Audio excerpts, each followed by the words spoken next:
CET ಪರೀಕ್ಷಾ ಕೇಂದ್ರದ ಒಳಗಡೆ ಅಭ್ಯರ್ಥಿಗೆ ಜನಿವಾರ ಧರಿಸಿರುವಂತಹ ವಿಚಾರಕ್ಕೆ ಸಂಬಂಧಪಟ್ಟ ಹಾಗೆ ಅಭ್ಯರ್ಥಿಯನ್ನ ಒಳ ಪ್ರವೇಶ ಮಾಡದೆ ಒಂದಷ್ಟು ಆ ಒಂದು ಪರೀಕ್ಷಾ ಕೇಂದ್ರದಲ್ಲೇ ಜಟಾಪಟಿಯನ್ನ ನಡೆಸಿ ಅಭ್ಯರ್ಥಿ ಪರೀಕ್ಷೆಗೆ ಹೋಗೋದಕ್ಕಿಂತ ಮುಂಚೆಯೇ ಮಾನಸಿಕವಾಗಿ ಆತನನ್ನ ಕುಗ್ಗಿಸಿರುವ ಆರೋಪ ಒಂದು ಪರೀಕ್ಷಾ ಕೇಂದ್ರದಲ್ಲಿ ಇದ್ರೆ, ಬೀದರ್ನಲ್ಲಿ ಅಭ್ಯರ್ಥಿಗೆ ಪರೀಕ್ಷಾ ಕೇಂದ್ರದ ಒಳಗಡೆ ಹೋಗೋದಕ್ಕೆ ಅನುಮತಿ ಕೊಡದೆ ಆ ಅಭ್ಯರ್ಥಿಯ ಭವಿಷ್ಯದ ಜೊತೆ ಚೆಲ್ಲಾಟ ಆಡಿರುವಂತಹ ಆರೋಪ ಇದೆ.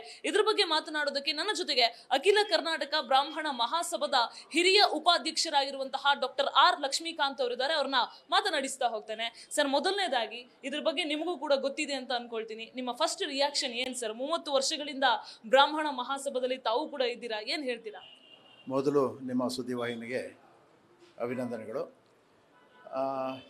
ಈಗಾಗಲೇ ಇದು ಇಡೀ ರಾಜ್ಯದಲ್ಲಿ ತಮ್ಮ ಮಾಧ್ಯಮದ ಮುಖಾಂತರ ಹಾಗೂ ನಮ್ಮ ಅಲ್ಲಿಯ ಜಿಲ್ಲಾ ಮತ್ತು ತಾಲೂಕು ಕೇಂದ್ರಗಳಿಂದ ನಮ್ಮ ಅಖಿಲ ಕರ್ನಾಟಕ ಬ್ರಾಹ್ಮಣ ಮಹಾಸಭಾಗೆ ಈ ಒಂದು ಮಾಹಿತಿ ಬರ್ತಾ ಇದೆ.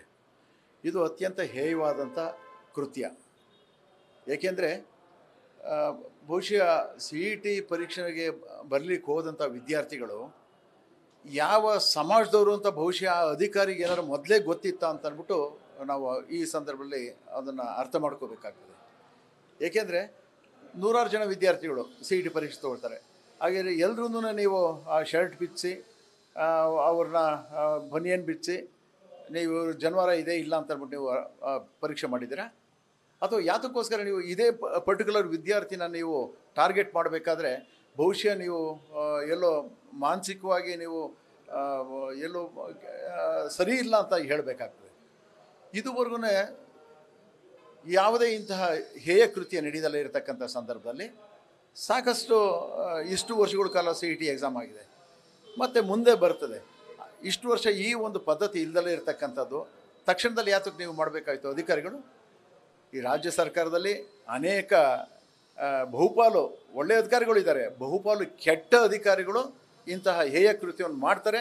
ಅಂಥವ್ರನ್ನ ನಾವು ಖಂಡಿತವಾಗಿ ಇಡೀ ಸಮಾಜ ನಾವು ರಾಜ್ಯಾದ್ಯಂತ ಅವ್ರ ವಿರುದ್ಧ ಪ್ರತಿಭಟನೆ ಮಾಡಿ ರಾಜ್ಯ ಸರ್ಕಾರಕ್ಕೆ ಇದ್ರ ಮುಖಾಂತರ ಅಂತಹ ದುರ್ನಡತೆಯ ಅಧಿಕಾರಿಗಳನ್ನ ಯಾವುದೇ ಕಾರಣಕ್ಕೆ ನಿಮ್ಮ ಸರ್ಕಾರದಲ್ಲಿ ಮುಂದುವರಿಸಬಾರ್ದು, ಅವ್ರ ಬಗ್ಗೆ ತಕ್ಷಣದಲ್ಲೇ ಶಿಸ್ತು ಕ್ರಮ ತಗೋಬೇಕಂತ ಈ ಸಂದರ್ಭದಲ್ಲಿ ನಾವು ಇಡೀ ಅಖಿಲ ಕರ್ನಾಟಕ ಬ್ರಾಹ್ಮಣ ಮಹಾಸಭಾ ರಾಜ್ಯಾದ್ಯಂತ ತಮಗೆ ಈ ಒಂದು ಸಂದೇಶವನ್ನು ನೀಡ್ತಾ ಇದೆ.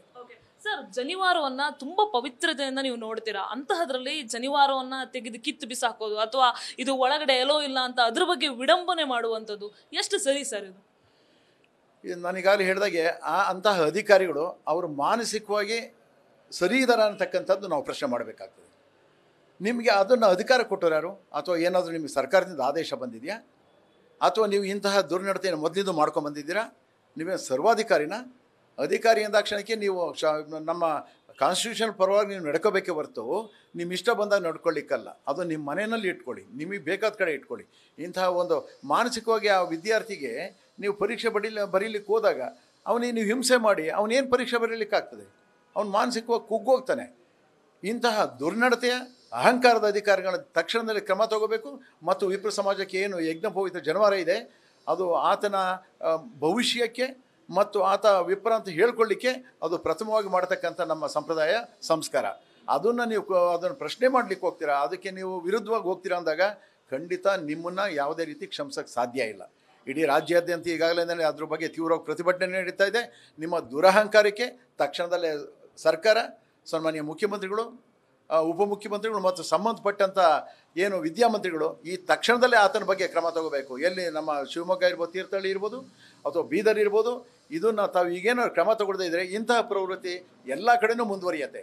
ಇಂತಹ ದುಷ್ಟ ಅಧಿಕಾರಿಗಳು ಎಲ್ಲರ ಮೇಲೂ ಇಂತಹ ದೌರ್ಜನ್ಯವನ್ನು ಮಾಡಲಿಕ್ಕೆ ಮತ್ತು ದರ್ಪವನ್ನು ತೋರಿಸಲಿಕ್ಕೆ ಮುಂದಾಗ್ತಾರೆ. ಅದಕ್ಕೋಸ್ಕರ ಸರ್ಕಾರಕ್ಕೆ ಕೆಟ್ಟ ಹೆಸರು ಬರದಲ್ಲೇ ಇರತಕ್ಕಂಥ ರೀತಿ ಈ ತತ್ಕ್ಷಣದಲ್ಲೇ ಆತನ ಬಗ್ಗೆ ನೀವು ಕ್ರಮ ತಗೊಳ್ಳದೇ ಇದ್ದರೆ ಆತನ ಎಲ್ಲ ಕಡೆ ನಾವು ಗೇರವ ಮಾಡ್ತೀವಿ, ಆತನ ವಿರುದ್ಧ ಪ್ರತಿಭಟನೆ ಮಾಡ್ತೀವಿ.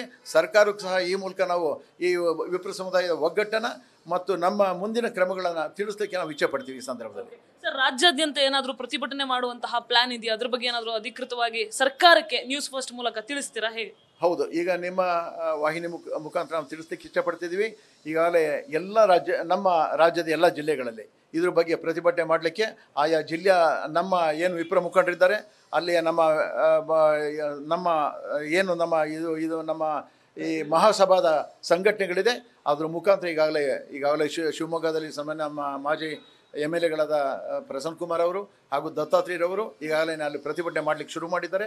ಮತ್ತು ಅದೇ ರೀತಿ ಬೀದರ್ನಲ್ಲಿ ಸಹ ನಮ್ಮ ವಿಪರ ಮುಖಂಡರ ಬಗ್ಗೆ ಪ್ರತಿಭಟನೆ ಮಾಡಲಿಕ್ಕೆ ಶುರು ಮಾಡಿದ್ದಾರೆ. ಮತ್ತು ಮಿಕ್ಕಿದ ಕಡೆಯಲ್ಲಿ ಇಡೀ ರಾಜ್ಯದಲ್ಲಿ ಇದರ ವಿರುದ್ಧವಾಗಿ ಹೋರಾಟ ಮಾಡಲಿಕ್ಕೆ ಮುಂಚೆ ಯಾವ ಕೆಟ್ಟ ಅಧಿಕಾರಿಗಳು, ದುಷ್ಟ ಅಧಿಕಾರಿಗಳಿದ್ದಾರೆ, ಆ ಮಾನಸಿಕವಾಗಿ ಅವರು ವಿಚಲಿತರಾಗಿದ್ದಾರೆ, ಅಂಥವ್ರ ಬಗ್ಗೆ ತಕ್ಷಣ ಕ್ರಮ ತಗೊಳ್ಳದೇ ಇದ್ದರೆ ಸರ್ಕಾರಕ್ಕೆ ಈ ಮುಖಾಂತರ ನಾವು ತಿಳಿಸಲಿಕ್ಕೆ ಇಚ್ಛೆಪಡ್ತೀವಿ. ಅಂತಹವ್ರನ್ನ ಯಾವುದೇ ಕಾರಣಕ್ಕೆ, ಅದು ವಿದ್ಯಾಸಂಸ್ಥೆ, ಇದೆಲ್ಲ ಮಾದರಿಯಾಗಿರ್ತಕ್ಕಂಥ ನಮ್ಮ ಸಂಸ್ಕಾರ ಇರತಕ್ಕಂಥ ಸಂಸ್ಥೆ, ಇಂಥದ್ರಲ್ಲಿ ಅಂಥ ಅಯೋಗ್ಯ ಇವರನ್ನು ಅಧಿಕಾರಿಗಳನ್ನ ನೀವು ನೇಮಿಸಿದ್ದೀರಾ ಅಂದರೆ ಇದಕ್ಕಿಂತ ಇನ್ನು ಹೇಯ ಇನ್ನಿಲ್ಲ. ಅದಕ್ಕೂ ತಕ್ಷಣದಲ್ಲೇ ಇದು ಹೆಚ್ಚಾಗ್ಲಿಕ್ಕೆ ಮುಂಚೆ, ಈ ಪ್ರತಿಭಟನೆ ಹೆಚ್ಚಾಗ್ಲಿಕ್ಕೆ ಮುಂಚೆ ಮಾನ್ಯ ರಾಜ್ಯ ಸರ್ಕಾರ ಕ್ರಮ ತಗೊಂಡು ವಿಪ್ರ ಸಮುದಾಯಕ್ಕೆ ನ್ಯಾಯ ಒದಗಿಸ್ಕೊಡ್ಬೇಕು. ಮುಂದೆ ಇಂತಹ ಯಾವುದೇ ರೀತಿಯ ಕೆಟ್ಟ ಸಂಪ್ರದಾಯ ಮತ್ತು ಕೆಟ್ಟ ಕಾರ್ಯಕ್ರಮ ನಡೆದಲ್ಲೇ ಇರತಕ್ಕಂಥ ವಾತಾವರಣ ನೀವು ಸೃಷ್ಟಿ ಮಾಡಬೇಕಂತ ಈ ಸಂದರ್ಭದಲ್ಲಿ ಹೇಳಲಿಕ್ಕೆ ಇಚ್ಛಪಡ್ತಾ ಇದ್ವಿ. ನಮಸ್ಕಾರ. ಇದಿಷ್ಟು ನ್ಯೂಸ್ ಫಸ್ಟ್ ಮೂಲಕ ಅಖಿಲ ಕರ್ನಾಟಕ ಬ್ರಾಹ್ಮಣ ಮಹಾಸಭಾದ ಹಿರಿಯ ಉಪಾಧ್ಯಕ್ಷ ಆಗಿರುವಂತಹ ಡಾಕ್ಟರ್ ಲಕ್ಷ್ಮೀಕಾಂತ್ ಅವರು ಹೇಳ್ತಾ ಇರುವಂತಹ ಮಾಹಿತಿ. ಅಂದ್ರೆ ಮುಂದಿನ ದಿನಗಳಲ್ಲಿ ಉಗ್ರವಾದಂತಹ ಪ್ರತಿಭಟನೆ ಮಾಡ್ತೀವಿ, ಆತನ ವಿರುದ್ಧ ಯಾರು ಈ ರೀತಿಯಾಗಿ ಒಂದು ಆರೋಪವನ್ನು ಎದುರಿಸ್ತಾ ಇದ್ದಾರೆ ಅಂತಹ ಅಧಿಕಾರಿಯ ವಿರುದ್ಧ ಕ್ರಮವನ್ನ ಕೈಗೊಳ್ಳದೇ ಇದ್ರೆ ಉಗ್ರ ಪ್ರತಿಭಟನೆಯನ್ನ ರಾಜ್ಯಾದ್ಯಂತ ಕೈಗೊಳ್ತೀವಿ ಅನ್ನುವಂತಹ ವಾರ್ನಿಂಗ್ ಅನ್ನ ನ್ಯೂಸ್ ಫಸ್ಟ್ ಮೂಲಕ ಕೊಡ್ತಾ ಇರುವಂತದ್ದು. ಕ್ಯಾಮರಾಮನ್ ಶ್ಯಾಮ್ ಸುಂದರ್ ಜೊತೆ Pragati Shetty, news first Bengaluru. News first ನಿರ್ಭೀತಿಯಿಂದ ನಿಮ್ಮ ಪರವಾಗಿ.